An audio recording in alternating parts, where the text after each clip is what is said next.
We're in Psalm 30, and we left off yesterday. Well, we kind of surveyed the whole psalm yesterday, but we're going to pick it up today in verse 5. David is dedicating a house to God, thanking God for saving his life, sparing his life, and he's kind of rehearsing to God the experience of, first of all, being in a place of secure blessing and getting a little bit presumptuous of that blessing and favor as though it's deserved, and then being led into a near-death experience where everything falls apart, a breaking experience.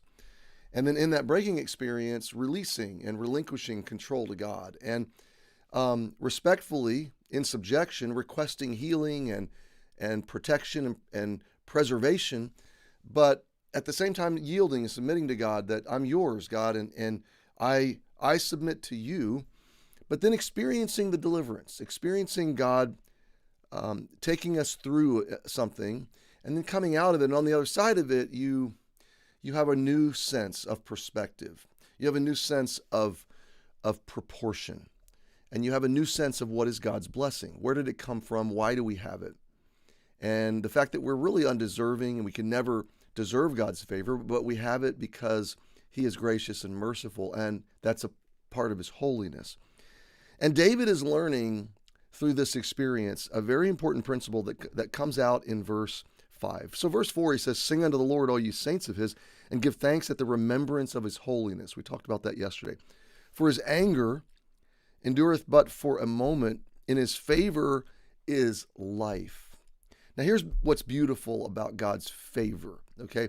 The idea is that God has set His love, His affection, His smile, the warmth of His heart. He is looking on you with favor. Did you ever have a moment where your teacher or your parents or your school principal looked on you with disfavor? I mean, they just gave you the look and you knew you were in big trouble, okay? Well, most of us assume that God is, now I know we don't cognitively assume this, but we kind of subconsciously live in this space. We assume that God's got a lot of things going on and He spread His attention pretty thin. So maybe we are off His radar.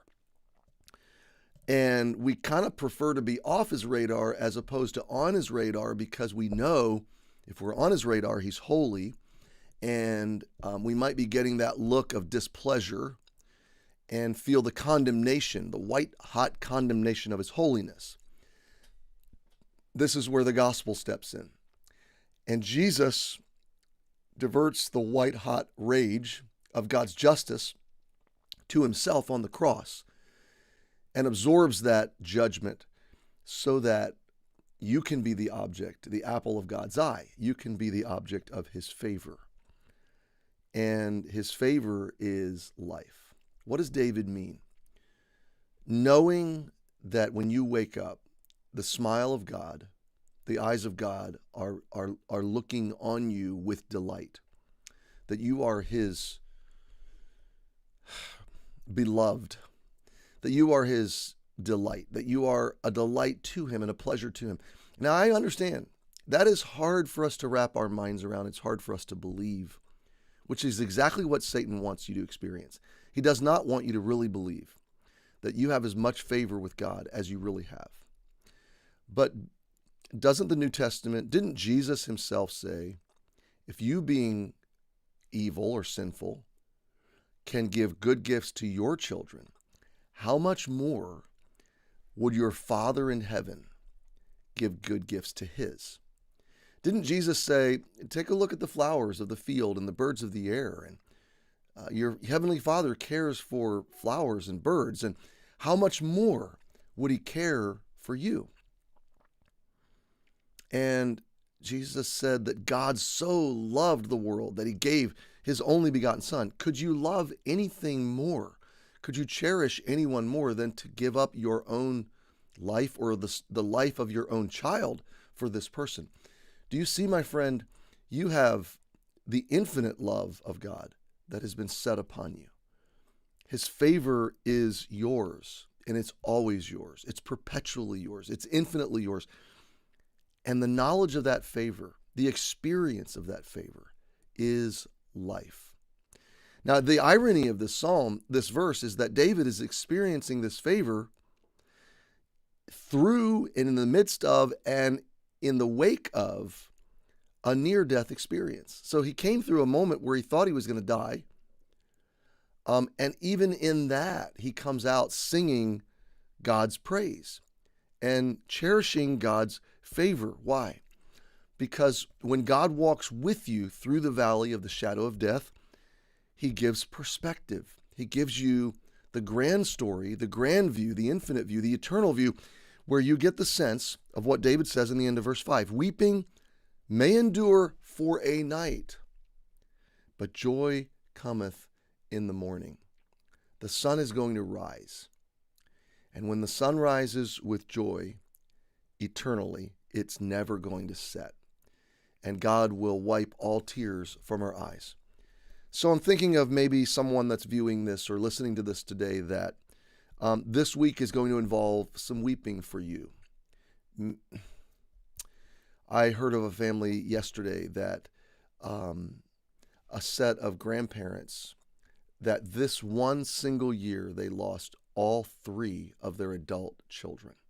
They're going to be celebrating Thanksgiving with their grandchildren, but without all 3 of their kids.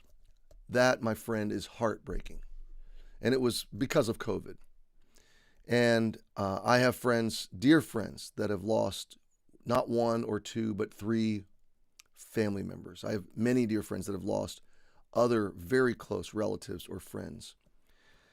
Frankly, it burns me a little bit when people, are still posting online that COVID is not really that big of a deal. I just want to say that's because it apparently hasn't touched you very closely. But there are a whole lot of people that have been very closely touched by this pandemic, and they're grieving. Maybe you're one of them.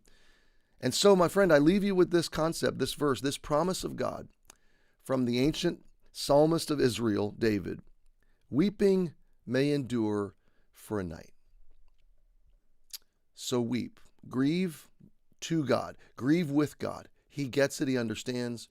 You have a high priest in Jesus that has been touched in all points with the feelings of your infirmities. Weeping may endure for a night.